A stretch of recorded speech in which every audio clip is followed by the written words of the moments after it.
എല്ലാവർക്കും നമസ്കാരം.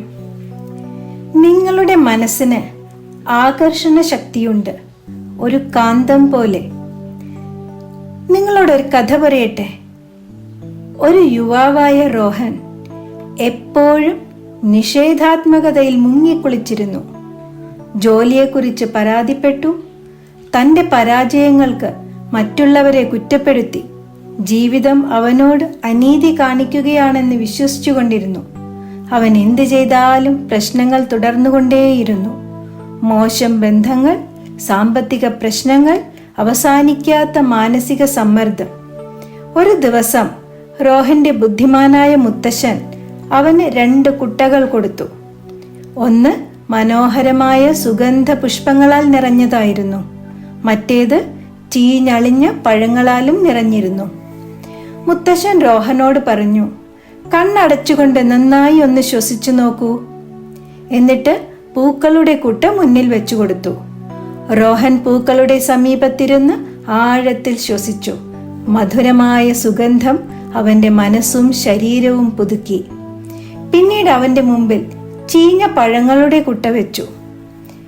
അപ്പോൾ തന്നെ അവൻ അവിടെ നിന്നും മാറി. വൃത്തികെട്ട ഗന്ധം അസഹനീയമായി അനുഭവപ്പെട്ടു. മുത്തശ്ശൻ ചോദിച്ചു, ഇപ്പോൾ നിനക്ക് മനസ്സിലായോ? നീ പൂക്കളിൽ ശ്രദ്ധ കേന്ദ്രീകരിച്ചപ്പോൾ അതിന്റെ സുഗന്ധം നിന്നെ ആകർഷിച്ചു.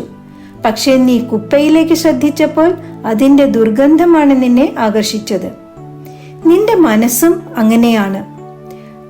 നീ നെഗറ്റിവിറ്റിയിലാണ് ശ്രദ്ധ കേന്ദ്രീകരിക്കുന്നതെങ്കിൽ അവശേഷിപ്പിക്കുന്നത് ദുഃഖമാണ്.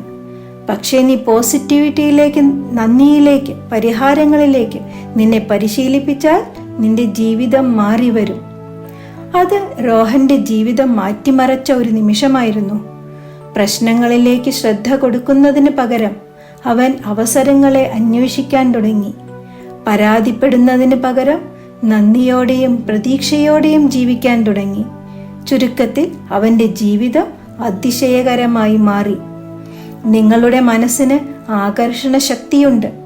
നിങ്ങൾ ശ്രദ്ധ കേന്ദ്രീകരിക്കുന്നത് എന്തിലായാലും അതിനെ ആയിരിക്കും നിങ്ങൾ ആകർഷിക്കുന്നത്.